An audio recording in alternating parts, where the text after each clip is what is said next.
ঘড়িতে বাজে রাত 12টা। Happy birthday to you, happy birthday to me, happy birthday to me. Happy birthday to you, happy birthday to you, thank you. Happy birthday to you. Thank you, thank you ননাই শান্তা, thank you ননাই শান্তা। জীবনে ফ্যামিলিকে, আত্মীয় স্বজনকে, বন্ধু বান্ধবকে ভালোবাসতে গেলে আগে নিজেকে ভালোবাসা দরকার। আজকের এই আয়োজনগুলো আমার নিজস্ব প্রিপারেশন। প্রত্যেকেই জন্মদিনে সারপ্রাইজ পেতে ভীষণ ভালোবাসি আমরা, কিন্তু আমি নিজেকে নিজে সারপ্রাইজ দিতে বেশি ভালোবাসি, কারণ সর্বপ্রথম আমি আমার নিজেকে ভীষণ ভালোবাসি। তাই আমার স্পেশাল দিনগুলোতে সর্বপ্রথম আমি নিজেকে সারপ্রাইজ দিয়ে থাকি। আর তার সাথে তো আমার ফ্যামিলি তো আছেই, দেখতেই পেরেছো আমার ননাই আর সনটা। এটা অ্যাকচুয়ালি একটা রিলস বানানোর অনেক দিনের শখ ছিল, সেই শখটাই পূরণ হলো, কিন্তু এটা 2 দিন আগে করার কথা ছিল। ওই যে তোমাদের দাদা ভাই এতটা কর্মে ব্যস্ত থাকে, সেহেতু হয়ে ওঠেনি। শত বাধা পেরিয়ে আজকে সেই দিনটা আমরা সেলিব্রেশন করছি, আমার স্পেশাল দিন, তাও আমার ভালোবাসার মানুষগুলোকে সঙ্গে করে নিয়ে। শুধু এখানেই শেষ না, ভিডিওটা স্কিপ না করে পুরোটা দেখো, তাহলে বুঝতে পারো। চলো, এখানে সেলিব্রেশন কমপ্লিট হলো। এটা হচ্ছে আমাদের সুভাষপল্লী মোড়। যারা লোকালের তারা তো চেন ওই জায়গাটা, আর যারা চেনো না তাদের বলি, আমাদের বাড়ি থেকে রাস্তা দিয়ে উঠতে মেন রোড যেটা হাইওয়ে, সেটা হচ্ছে এই রোডটা। আমার শখ তো আমি পূরণ করে ফেলেছি, কিন্তু তোমাদের দাদা ভাইয়ের মন ভরেনি আজকে আমার জন্মদিনের এই প্রোগ্রামটা, কারণ তোমাদের দাদা ভাইয়ের অন্যরকম প্রোগ্রাম ছিল, যেটা আমি আর করতে দিইনি। ভিডিওটা দেখলেই বুঝতে পারবে। গাড়ি কিনেছি প্রায় 15 দিন হতে চললো, কিন্তু চালাতেই সাহস পাই না। ছেলে ভীষণ বায়না করছিল যে মা তুমি একটু চালাও প্লিজ গাড়িটা, তাই ভরসার হাতটা পিছনে পেয়েছিলাম বলে সাহস করে চালালাম।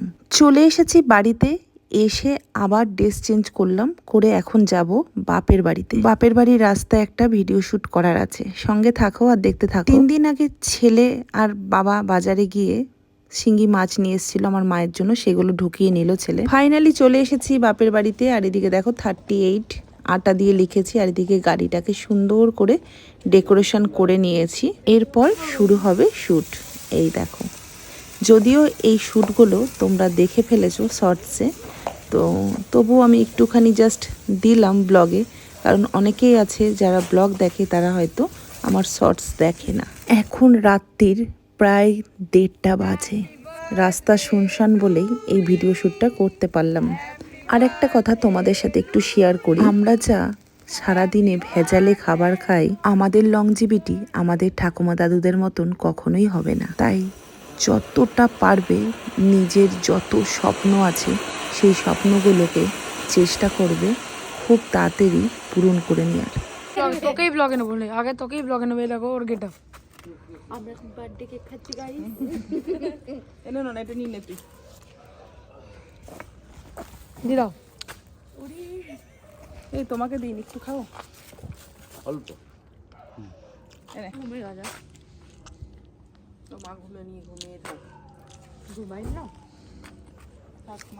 আমার এইটা দেখা, গাড়িটাকে কত সুন্দর সাজিয়েছি দেখা। দেখো বিয়ে বাড়ির ডেকোরেশন। তাই না? যদি বিয়ে বাড়ি ডেকোরেশন দাঁড়া মেরে জিনিস দে। এই ব্লিঙ্কিটা হতে দিস ভুলটা। আহা, তাহলে ঠিক আছে। এটা দিয়ে অনেক কটা অনুষ্ঠান আমার চলে যাবে। দেখো গাইস কিসব বলছে, অনুষ্ঠান চলে যাবে, এগুলো একদম ঠিক বলছেন। মানে এক মিনিট চালিয়ে দেবে।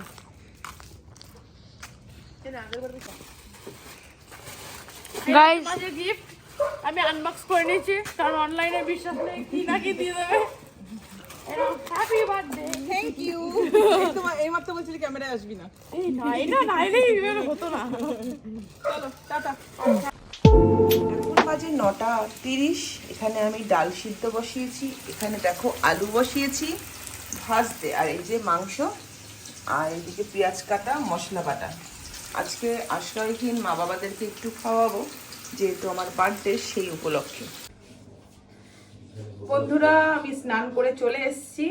তো তোমাদেরকে একটা কথা বলি, এই যে ড্রেসটা আমার দেখতে পাচ্ছ, এই ড্রেসটা আমার ইনস্টাগ্রামের এক দাদা আছে, বাপ্পাদা বলে, অনেক পুরনো আমার সাথে বন্ধুত্ব বলতে পারো, দাদা বলতে পারো, খুব খুব ভালোবাসে। তো ওই দাদা বলেছে যে তোকে আমি আমার সামর্থ্য অনুযায়ী কিছু পাঠাবো, তুই একটা কিছু কিনে নিস। অনেকটাই দূরে থাকে, সেই কারণের জন্য বলছে যে কোরিয়ার করে পাঠালে কবে যাবে না যাবে, তার থেকে তোকে আমি পয়সা পাঠিয়ে দেবো, তুই কিনে নিস। তো ওই দাদার টাকা দিয়ে আমি এই নাইটিটা কিনেছি। কেমন হয়েছে অবশ্যই জানিও। আর বাপ্পাদা, তুমি যদি আমার ভিডিওটা দেখো অবশ্যই কিন্তু একটা কমেন্ট ছেড়ে যেও। স্নান পুজো কমপ্লিট, এবার বেরানোর পালা। হ্যালো বন্ধুরা, ফাইনালি আমি রেডি। এবার যাব হচ্ছে খাবার দিতে। তো তোমার দাদা ভাই এসে আমাকে ঝটপট করে একটুখানি বেগুনটা ভেজে দিয়েছিল, আর বাকি সব আমি গুছিয়ে নিয়েছিলাম। তো চলো এবার বেরাবো। বাবাই, বাবাই, চলো চলো চলো চলো চলো ফটাফট চলো, চলে মিতবা। কালকে রাতে ঘুমালাম কটা করে? ঘুমিয়েছে তখন কটা বাজবে? 1টা 2টা বাজবে। 2টো তো ঘরে ঢুকলাম, অনেকটাই রাত। 2:30 আর উঠলাম যেন আমার এমন একটা এই হয়ে গেছে, মানে যতই ভোরবেলায় ঘুমাই না কেন সেই ঘুম ভেঙে যায় 6:30। 6:30, তাহলে 5:10-15 ঘুম ভেঙে যায়। হায় আজকেও রে। তাই। আমি তো টেরই পাইনি কিছু। তোমাকে তো 6টার সময় যাওয়ার সময় আমি ডাকলাম। বাবা, তখন আর উঠতে পারি? একদম লুডো খেলেছি আবার। তোমার দোষে যদি তুমি করো তাহলে একটু পড়ে যাবে, তাই না? তাই না বাবা?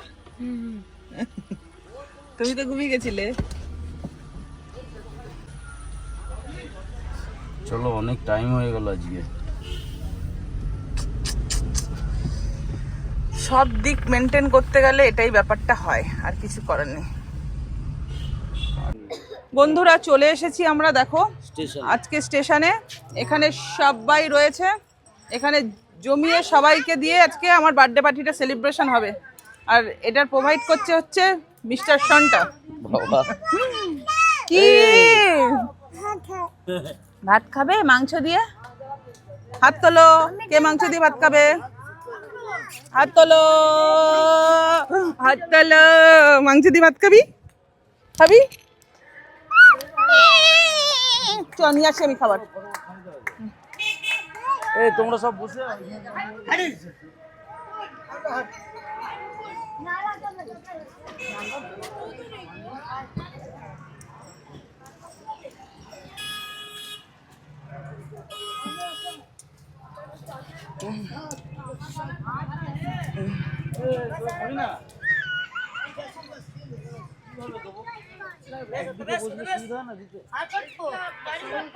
তাহলে এইভাবে বসিও। হ্যাঁ হ্যাঁ, আমরা দুদিন আগেই এখানে কাউন্ট করে গেছিলাম যে কতজন আশ্রয়হীন মা বাবা বাচ্চা কাচ্চা আছে। সেই বুঝেই কিন্তু আমরা এখানে খাবার নিয়ে এসেছিলাম আজ। তো মিনিমাম 10 থেকে 12 জন এক্সট্রা মানুষ চলে এসেছিলেন খাওয়ার সময়। দুপুরের খাওয়া বলো, রাতের খাবার বলো, কেউ যদি খেতে চায় চলে আসে। আমার মনে হয় কাউকে একটু কম দিয়ে আরেকজনকে যদি দেওয়া হয় অল্প একটু, তারও কিন্তু মনটা ভরে আর নিজেরও অনেক শান্তি লাগে। ভগবান সাথে থাকলে সব কিছুই সম্ভব। আজ আমরা 12 জনকে এক্সট্রা খাওয়ালাম, যা আমরা খাবার নিয়ে গেছিলাম তার থেকে। আর কেউ অভুক্ত ছিল না, যেহেতু অনেকগুলো বাচ্চা ছিল, আর বাচ্চাদের খাবারটাও বড়দের মতনই কাউন্ট করে আমরা নিয়ে গেছিলাম বলে সম্ভব হয়েছিল প্রতিটা মানুষের মুখে খাবার তুলে দেওয়া। কিন্তু যখন অনেক লোক বেশি হয়ে যাচ্ছিল, কোথাও একটা ভয় গ্রাস করছিল, কাউকে অভুক্ত রাখতে হবে না তো। কিন্তু তারা মা আর শ্বশুর মশাই, শাশুড়ি মায়ের আর আমার মা বাবার আশীর্বাদ সাথে আছে, এমনটা কখনোই হতে পারে না আমাদের সাথে। তাই সবাইকে আমি কিন্তু আজকে খাবারটা একদম পেট ভরে দিতে পেরেছি। আর ওরা কেমন খেয়েছে সেটা ওদের মুখ থেকেই তোমাদেরকে শুনিয়ে দিচ্ছে, একটু দাঁড়া। আর একটা কথা না বললেই নয়, আমার সোশ্যাল মিডিয়ার সমস্ত বন্ধু, দাদা, ভাই, দিদি, বোন, উইশ করেছো, সবাইকে আমি রিপ্লাই করতে পারিনি। আমি আন্তরিকভাবে দুঃখিত, ওইভাবে তো সবাইকে রিপ্লাই করা যায় না। তাই সবাইকে জানাই থ্যাংক ইউ। তার সাথে আমার ফ্যামিলি, আমার পরিবারের অনেক ভালোবাসার মানুষরা আছে যারা আমাকে রাত্রির 12টার সময় উইশ করেছে। সবাইকে আমার তরফ থেকে লাভ ইউ অ্যান্ড অনেক অনেক ভালোবাসা অ্যান্ড চুমু। এই রান্না কেমন হয়েছে ছোটে? হ্যাঁ, ভালো হয়েছে, সুন্দর হয়েছে। পড়াশোনা করবি? হ্যাঁ, পড়িস? কোথায় পড়িস? অন্ডালে? যারা পড়াশোনা করবি না সবকে তুলে নিয়ে চলে যাবো আমি কিন্তু। হ্যাঁ, সবকে নিয়ে যাব। তুই পড়িস না? পড়িস তো? পড়িস না? তাহলে নিয়ে চলে যাব কিন্তু। নিয়ে চলে যাব।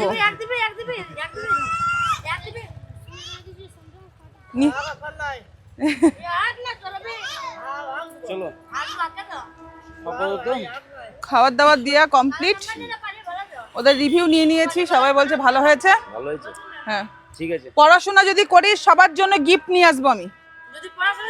হ্যাঁ হ্যাঁ, যারা যারা পড়াশোনা করবি সবার জন্য উপহার থাকবে, সুন্দর খেলনা। করবি তো? টাটা সবাই। চলো বন্ধুরা, একরকম ভেবে নিয়ে এসেছিলাম, দেখো যার যতটুকু সামর্থ্য সে ততটুকুই করবে, তাই তো? তো সেই বুঝে আমরা একটা ভেবে এসেছিলাম, কিন্তু যখন এখানে আসি না, যখন আদার্স থেকে সে আশ্রয়হীন মা বাবা বলো বা জন খাটা মিস্ত্রি বলো, যাই বলো, সবাই যদি চলে আসে, কাউকে আমার মনে হয় দুপুরের খাবারটা ফেরাতে নেই। তাতে যদি পরিমাণ কারো একটু কম হয়ে আরেকজনের খাবার হয়, তো আজকের ব্যাপারটা সেটাই হয়েছিল। কারণ এখানে মানে যেই জায়গাটাতে আমরা খাবার দিয়েছি, আমরা জানি যে এই কজন মানুষ আছে, কিন্তু তার থেকে এক্সেস মানুষ চলে এসেছে। আসলে কি, আসলে মেন ব্যাপার হচ্ছে আজকে মকর সংক্রান্তি। হ্যাঁ, ওই জন্য মানুষজন বেশি। এবার খাওয়ার খিদা পেয়েছে ধরো, এবার চলে এসছে। এবার কি তাকে কি ঘুরি দেবে? দরকার পড়লে ঝোল দিয়ে এক পিস মাংস দিল, সেই বেচারার পেটটা তো ভরবে। আজকে হয়েছে আমাদের, কারণ এখানে আমরা জানি যে এতজন মানুষ থাকে, সেই হিসাবে আমরা খাবার নিয়ে গেছিলাম, কিন্তু তার থেকে এক্সেস প্রায় মনে হয় 7-8 জন বেশি ছাড়া কম হবে না, এক্সেস হয়ে গেছে। তো যাই হোক, বাচ্চা ছিল বলে অসুবিধা নেই, সবাইকে ভাগযোগ করে দিয়ে দিতে পেরেছি। চলো ঠিক আছে, এটাতেই মন শান্তি শান্তি। তারাও তৃপ্তি পেয়েছে। হ্যাঁ, সে এক পিস খাক 2 পিস খাক মাংস, সেটা ম্যাটার করে না, পেট ভরে ভাতটা খেতে পেরেছে, সেটা হচ্ছে ম্যাটার। আর আজকে দ্বিতীয় নম্বর হচ্ছে তারা কিন্তু আজকে সবাই কিন্তু খাবার পেয়েছে। অনেকেই বলছিল যে এইটা ওইটা খাবার দিয়েছে। চলো ঠিক আছে, এবার মাংস তো কেউ দেয়নি, এবার সেই হিসাবে সবাই খায়, তো আমরাও খুব তৃপ্তি পাই। এটা হচ্ছে ব্যাপার। মাংসটা অতটা না পায় না এরা, বুঝতে পারলে তো? আর আমরা চেষ্টা করি ওর জন্য সবসময় মাংস ভাতটাই করার, যাতে এরা শান্তি পায়। চলো, চলে এসেছি বাড়িতে একদম। এবার আমরা খাওয়া দাওয়া করব। চলো চলো, খিদাতে পেট কটা বাজে দেখো তো ঘড়িতে, 3:45 বাজতে চলো। এই দেখো 3:45 বাজে, তাহলে কটা? আমি বললাম 5টা বাজে। ঠিক আছে, চলো চলো চলো বাবা নামো। তোমাদের দাদাভাই আমার জন্মদিনের দিন নাকি মর্নিং গিয়ে ডিউটি আমাকে সময় দেবে, আর এদিকে দেখো জিমে চললো। টাইমটা দেখো।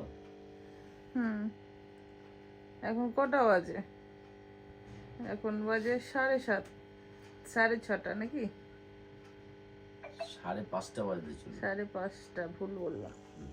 তাহলে সকাল থেকে নিয়ে এতক্ষণ অবধি টাইম দিলাম, মিথ্যে কথা। এবার আমি আমার শরীরের জন্য 2 ঘন্টা টাইম দেবো, তাহলে আবার বন্ধুদেরকে কি বলছো যে দেখো, বন্ধুরাও জানে 2 ঘন্টা তার জন্য যা কিছু হয়ে যায়, দাদা ভাই নিজের জন্য বউ হসপিটালাইজড হোক, বউ শরীর খারাপ হোক, জিম যাওয়া বন্ধ হবে না। মেন ব্যাপার কি, আমার রাতে ঘুম আসে না, বুঝতে পারলে? এটা হচ্ছে ব্যাপার।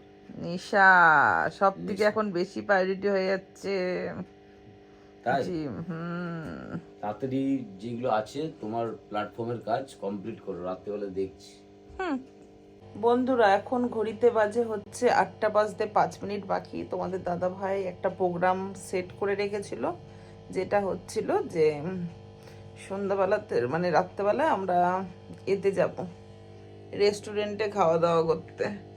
কিন্তু বিশ্বাস করো, আমার শরীর একদম ভালো লাগছে না, মাথাটা ভীষণ যন্ত্রণা করছে, আমার কোথাও যেতে ইচ্ছা করছে না।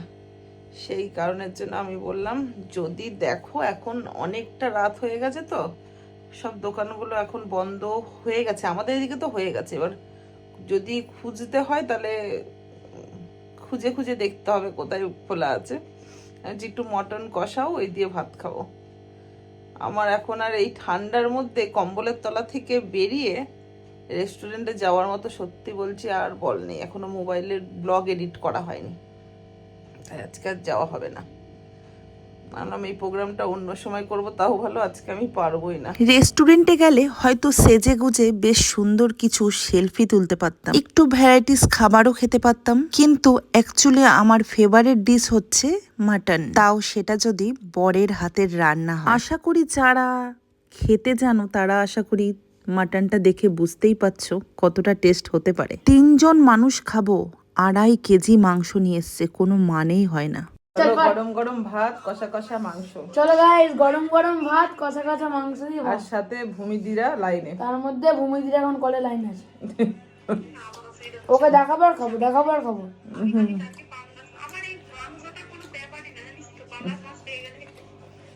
এ বাবা, ও কিছু জানে না, আমিও তো জানি রে। জীবনেও রোগা হতে পারবি না। আমিও হতে চাই না। অনেকে জানুয়ারি মাস থেকে জিমে ঢুকবে, এই করবে, সব খাওয়া শেষ করে দেবে। যেমনি স্বাদ সেমনি গন্ধ, আর লোভ সামলাতে পারলাম না, তাই কষা মাংস দিয়েই ভাত মেখে বসে পড়লাম খেতে। ওদিকে ছেলের দিদির সাথে কথা বলছে আমার বাপের বাড়িতে। যাই হোক, রিভিউ তো তোমরা এখনই দেখতে পারবে, আমি দিয়ে দিচ্ছি। আমার এই স্পেশাল দিনটা আমার ফ্যামিলি এতটা স্পেশাল করে তুলেছে, তার জন্য আমার ফ্যামিলিকে অনেক অনেক ভালোবাসা, একদম অন্তর থেকে। সব থেকে বেশি খুশি হয়েছি কোথায় জানো? আমার আশ্রয়হীন মা বাবাদের আমার জন্মদিন উপলক্ষে তোমাদের দাদাভাই যেই ট্রিটটা দিয়েছে। বেশ তো ভালো কাটালাম আজকে সারাটা দিন। তোমাদের কেমন লাগলো ব্লগটা অবশ্যই জানাতে ভুলো না কমেন্টে। এবার শুনে নাও মাটনটা কেমন রান্না করেছে তোমাদের দাদাভাই। দারুণ রান্না করেছি চুম্মু। মামনির দিকে এখানে কন্টেন্ট চলছে। আমি আমি খেয়েছি, আমার বড় এটাকে তুলে বাচ্চা নেবো। রান্না করেছি। হ্যাঁ, আর তোকে একটা ছোট দেবো। চলো আজকের ব্লগটা এই পর্যন্ত, দেখা হবে নেক্সট ব্লগে। কিন্তু ভিডিওটা দেখে লাইক কমেন্ট আর শেয়ার করতে ভুলো না।